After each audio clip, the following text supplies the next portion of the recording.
Tu penses vraiment savoir? Tu l'appelles arrogant? C'était la réponse du manga, pas la tienne. Non, tu ne sais pas qui est Aomine Daiki. Mais t'inquiète pas, je suis là pour t'aider à comprendre. Il est de la génération des miracles, tellement au-dessus de tout le monde qu'il n'avait plus que lui-même comme adversaire. Aomine Daiki de Kuroko no Basket, créé par Tadatoshi Fujimaki. Avant de commencer, je te donne une mission. J'ai lié une émotion à ce personnage, et durant toute la vidéo, j'ai glissé des indices, discrets et subtils. Dis-moi en commentaire ce que tu as trouvé avant que je te le révèle à la conclusion. Bref, bienvenue dans Ancrage.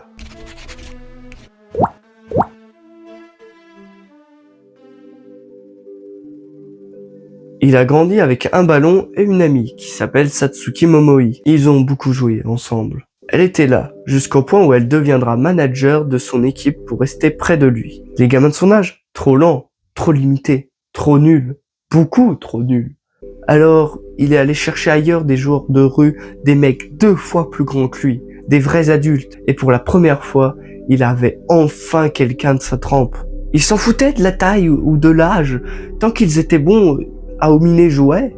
Et c'est là que sa façon de jouer est née, flexible, imprévisible, en constante évolution. Quoi de mieux que l'endroit où il n'y a pas de règles pour s'améliorer?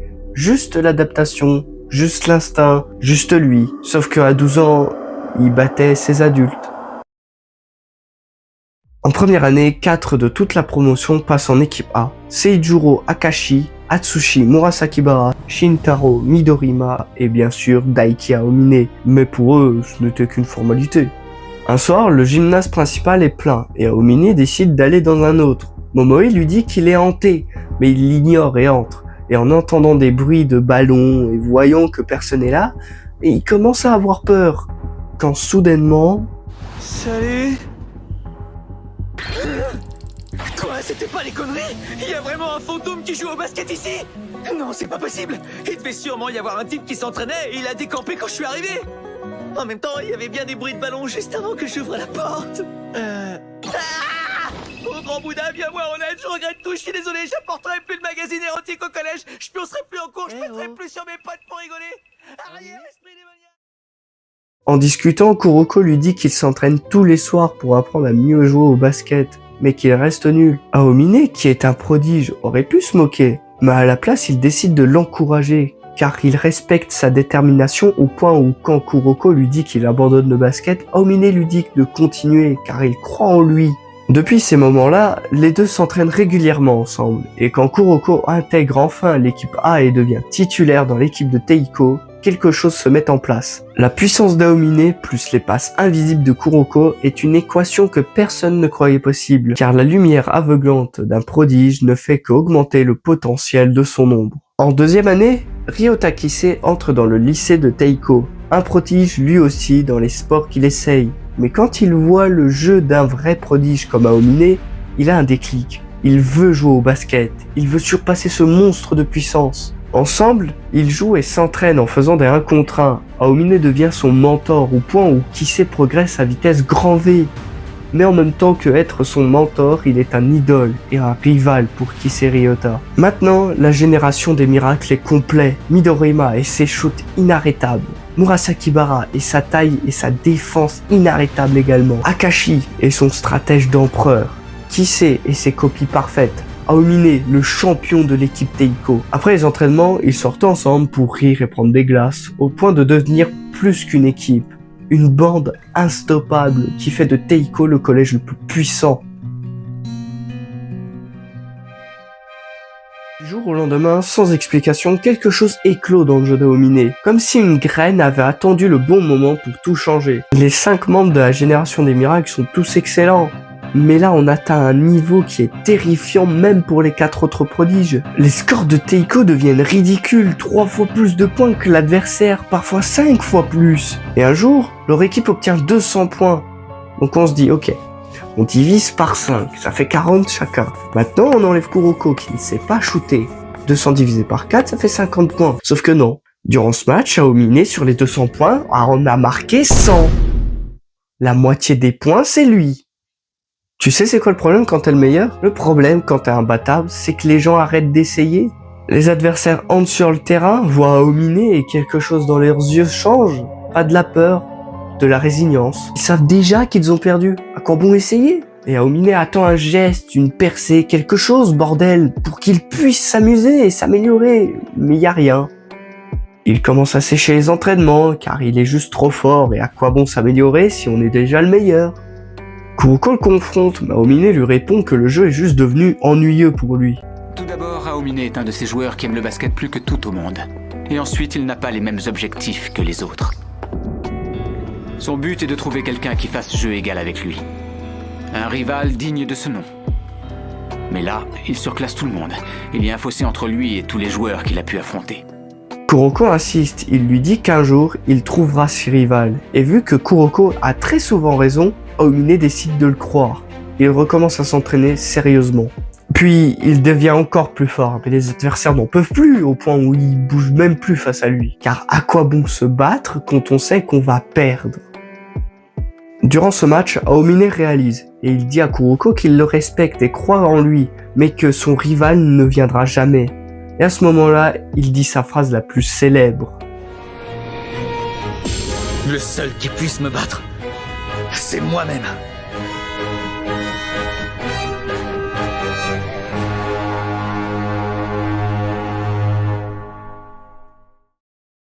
C'est pas de l'arrogance. Tu dois savoir que l'arrogance plus la force, ça s'appelle de la confiance. Et un jour, il dit à Kuroko, sans colère, sans méchanceté, juste la vérité telle qu'il la voit. Il s'est écoulé très peu de temps, mais pour Aomine, ça fait une éternité, tellement loin qu'il lui dit qu'il ne sait plus comment réceptionner ses passes. À ce moment-là, la lumière n'a plus d'ombre à porter, et l'ombre n'a plus de lumière à suivre. Et depuis ce jour, Aomine est entré sur chaque terrain avec la même certitude que personne n'était assez bon pour devenir son rival. Aomine arrive dans un des meilleurs lycées du Japon, du nom de Toho, et il dort.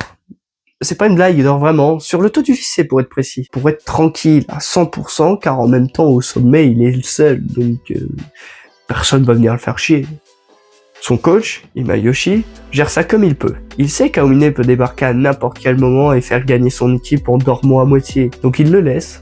En même temps, face à lui, c'est la réalité, hein. Aomine, même endormi, est meilleur que 99,9% des gens qui jouent au basket. Omoi est toujours accrochée à lui et à le suivre partout. Et une fois de plus, elle est devenue le manager de son équipe, à analyser chaque adversaire pour eux. Bah, comment analyser quelqu'un que tu sais que tu vas traumatiser à vie? Entre les matchs, il continue de jouer au basket de rue. Tout seul. Car il n'a pas arrêté d'aimer le basket. La preuve, il continue d'y jouer. Il a perdu espoir sur le fait de trouver un rival digne de ce nom. Mais ça, c'était avant Seirin. Aomine, pas au coup d'envoi. Pas dans les vestiaires, pas sur le banc. Non, cet enfoiré est en train de marcher en direction du match tout en dormant. Putain. Son équipe commence le match sans lui, et honnêtement, Toho s'en sort bien. Après tout, il était déjà l'un des meilleurs lycées sans Aomine, donc c'est normal. Mais Seirin tient et réussit à coller Toho au score. Mais Kagami est énervé, car après avoir vaincu Kise et Midorima, il voulait confronter Aomine durant ce match, mais on dirait qu'il ne va pas venir. Soudainement, il est là. Il enlève son survêtement et rentre dans le terrain. Le match change de manière immédiate. La balance qui a été droit vient de rajouter le poids d'Aomine et Seirin va le comprendre de la pire des manières. Kagami se place face à lui pour défendre et marquer. Il est concentré, prêt à écraser l'ancien champion de Teiko. Aomine le regarde à peine. Il part sur sa droite, mais le champion de Seirin suit. Il est là, en bonne position pour défendre. Mais Daiki change de direction à mi-course dans un mouvement que les jambes humaines ne sont pas censées faire. Et il dépasse Taiga qui ne comprend rien à ce qui vient de se passer. Kagami réessaye de le suivre encore et encore. À chaque fois, Aomine fait quelque chose de différent. Il comprend comment tu vas jouer et comment tu vas bouger, donc il va construire un chemin où les mouvements requièrent seulement ses mouvements. Car il n'a pas de schéma fixe. En même temps, il n'a pas choisi de se fier au basket académique, mais au basket de rue, car c'est primitif et plus libératrice. Il tire depuis des angles impossibles, le corps à 45 degrés en suspension et en déséquilibre apparent. Et ça rentre. À chaque fois ça rentre parce que Aomine a tellement joué dans la rue et a tellement affronté des situations inconfortables que son corps a appris à marquer depuis n'importe quelle position. Avec Aomine Daiki, aucun angle est mauvais et aucun angle est bon. Kuroko, qui est désormais dans l'équipe de Seirin, essaye d'apporter quelque chose offensivement, mais Aomine neutralise ça aussi. Il a eu Kuroko comme passeur pendant 3 ans à Teiko. Il connaît donc évidemment mieux ses passes que Seirin eux-mêmes, faisant de son partenaire de l'ombre son obstacle le plus transparent. Le score s'envole et Seirin ne tient pas, il court, il se bat et il donne tout, mais Aomine est inarrêtable. C'est ça combattre un membre de la génération miracle, se battre à 100%, mais que lui n'est même pas à 50%, car sur un terrain de 10 joueurs, il est le seul à être au sommet. Le score final est humiliant, mais pas étonnant, 112 à 55. Seirin a perdu et s'incline face aux champions de Toho. Aomine est face à Kuroko et Kagami qui sont au sol et leur dit qu'il est déçu d'un niveau aussi minable et il repart calmement comme si ce match avait été une formalité de plus dans une longue liste de formalités. Et une fois de plus, son rival n'était pas là. Du moins, si, il y était, mais pas encore prêt.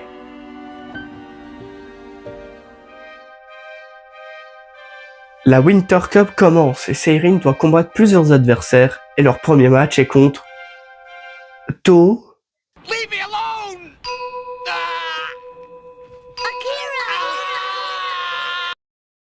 Soit c'est les mecs les plus malchanceux au monde, soit le monde a décidé de se foutre de leur gueule. Exception spéciale, Aomine s'en fout pas cette fois. Tiens, réponds à ça. Pourquoi il s'en fout pas cette fois?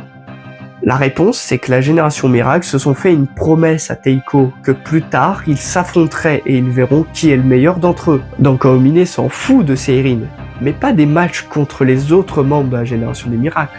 L'histoire de l'ego d'un homme, quoi. Le match commence et c'est Toho qui attaque en premier. Sakurai passe à Aomine pour un Ole Hoop. Ça commence fort et comme le premier match, ça remet très vite les choses en ordre. Toho est toujours supérieur. Seirin riposte et Kuroko utilise son Ignity Paskai qui repousse la main d'Aomine et qui suit par un but. Aomine s'arrête une demi-seconde. Il regarde Kuroko et lui dit qu'il est devenu légèrement plus intéressant que la dernière fois. À la mi-temps, Momoi explique comment contrer Kuroko, mais Aomine, lui, il s'en fout et il leur dit qu'il s'en occupe. Retour sur le terrain, Kuroko tente son Vanishing Drive pour dribbler Daiki, mais celui-ci ferme les yeux pour ne pas se faire avoir et réussir à le suivre, retirer la balle pour dunker. Il dit froidement à Tetsuya qu'il n'a pas autant évolué et qu'il ne pourra jamais le vaincre. Kuroko, pris de rage, utilise son Ignity Paskai sur lui, mais il l'arrête à une main en disant que ça marchera pas une seconde fois et qu'il devrait abandonner. Durant une attaque de Aomine, Kagami stoppe son tir et pour Daiki, ça remonte à loin que quelqu'un ait stoppé un tir à lui. Il avoue à Taiga qu'il l'a sous-estimé et que ça va être plus intéressant que le dernier match. Kuroko revient sur le terrain avec une nouvelle technique appelée le Misdirection Overflow, qui a été créée exprès pour abattre Daiki Aomine. C'est une technique qui lui permet d'attirer l'attention sur lui pour rendre invisibles ses coéquipiers. En une fraction de seconde, Aomine perd de vue Kagami qui marque. À un autre moment, Daiki se trouve face au triple T, Taiki, Taipei et Tetsuya. Mais pas grave, il tire quand même, ça va être dans le cerceau. Sauf que sans qu'il s'en rende compte, Kuroko avait légèrement déplacé son viseur qui désoriente son tir et a fait rebondir le ballon sur le cerceau. Aomine n'en a plus qu'assez, si ça continue, il va perdre et avec cette mentalité, Aomine Daiki est dans la zone. C'est quoi la zone d'après toi? Non, la zone est une porte qui est capricieuse et qui, si elle s'ouvre, permet aux joueurs de se concentrer pleinement et utiliser 100% de toutes ses capacités. Bah c'est super. À 80% c'est déjà un monstre. À 100% ça va être quoi? Une putain de calamité? Putain. S'il est au sommet, grâce à la zone, il était en train de voler au-dessus du sommet. Son corps agit avant que son cerveau ait décidé. Il passe Kagami comme si le sol n'existait pas. Et il marque. Tout le monde est choqué, mais surtout Seirin qui se dit que c'est foutu et ils ont perdu. Et ils ne peuvent pas gagner comme ça. Il faudrait que Kagami puisse l'égaler par le pouvoir du scénario. Kagami est dans la zone. Le nouveau génie vient d'attraper la cheville du prodige. Tu te souviens du dernier match où je disais que sur 10 joueurs, il n'y avait que Aomine? Bah maintenant ils sont 2. Tiens, réponds à cette question. Qu'est-ce qui se passe quand 2 personnes adverses sont dans la zone?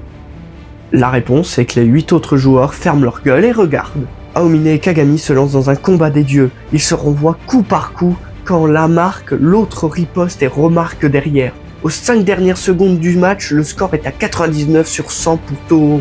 Et Kagami marque un dunce qui fait gagner Seirin à 101 sur 100. À 1 point de plus, Toho a perdu.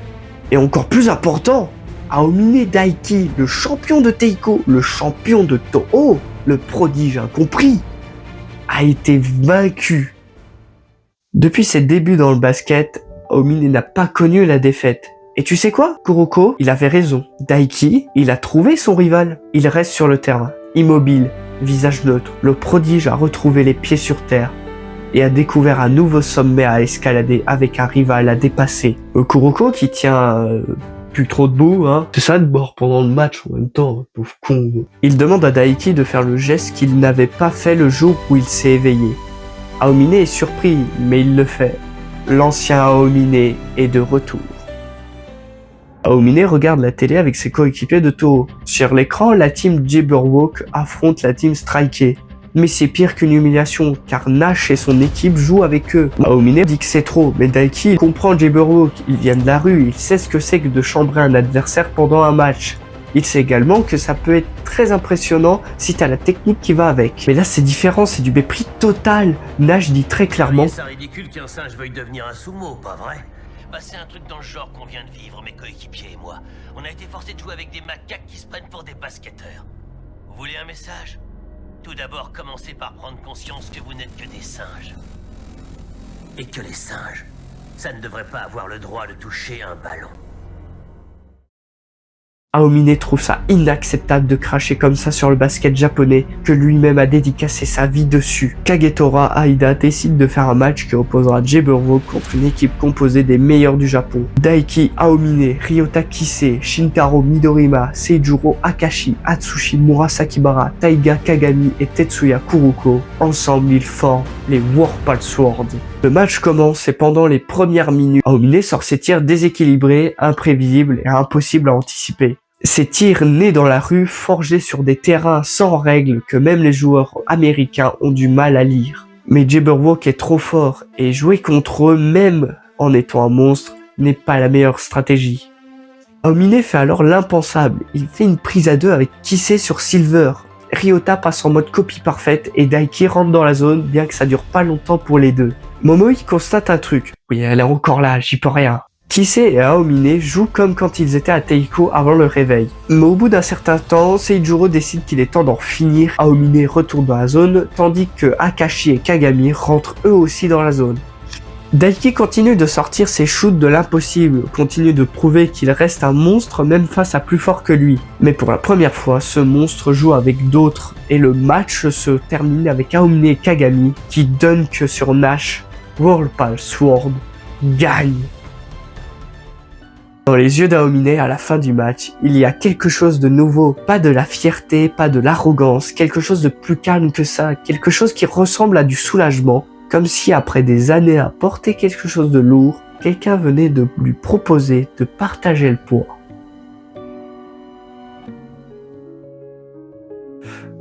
Attention, cette conclusion, c'est seulement ma perception, mon avis. Vous avez votre avis, moi j'ai la mienne et je vais vous en partager. Mais d'abord, faisons la liste des indices. Il s'est fait attirer par ce mot, juste l'adaptation, juste l'instinct, juste lui. Il s'est fait emprisonner par ce mot, car à quoi bon se battre quand on sait qu'on va perdre? Il s'est fait maîtriser par ce mot, car sur un terrain de 10 joueurs, il est le seul à être au sommet. Puis il s'est fait libérer par le mot contraire, quelque chose qui ressemble à du soulagement. Je te laisse un petit peu de temps. Non, j'en ai rien à foutre. Le mot c'est... Selon Wikipédia, la solitude est l'état d'un individu qui n'a aucune relation avec autrui, soit parce qu'il est isolé, soit parce que personne ne peut le rejoindre là où il est. C'est ça, Aomine Daiki. Un homme condamné par son propre don, trop fort pour ses adversaires, trop fort pour ses coéquipiers, trop fort pour le basket japonais lui-même, trop fort au point d'en être seul. Je sais pas toi, mais Aomine, il me fait penser à quelqu'un. Un type qui a vraiment joué dans le basket. Un mec incroyable. Michael Jordan! Jordan était tellement dominant qu'il a dû s'inventer des ennemis. Il se créait de fausses insultes dans sa tête juste pour se motiver. Il avait besoin de se sentir en danger. Et il a dû faire comme Aomine. Il a dû accepter que Scottie Pippen n'était pas qu'un joueur secondaire, mais que c'était la personne qui allait l'aider. Il a dû apprendre que pour rester au sommet sans devenir fou, il fallait arrêter de regarder les autres de haut et commencer à regarder avec eux dans la même direction. Aomine Daiki est le miroir déformé de Michael Jordan. L'un est un dessin sur du papier, l'autre est une légende sur du parquet. Mais les deux racontent une partie de l'autre. Être le meilleur, c'est un cadeau pour tout le monde. Mais c'est aussi une cellule de prison et la seule clé s'appelle la fin de la solitude. Aomine a trouvé Kagami, Jordan a trouvé Pippen. Alors, qui est Aomine Daiki? Et toi? T'as trouvé la réponse à la question? Je te laisse la trouver. Maintenant, tu as toutes les infos pour. C'était Shaka qui vous parlait. À la prochaine, pour un autre personnage. The only one who can beat me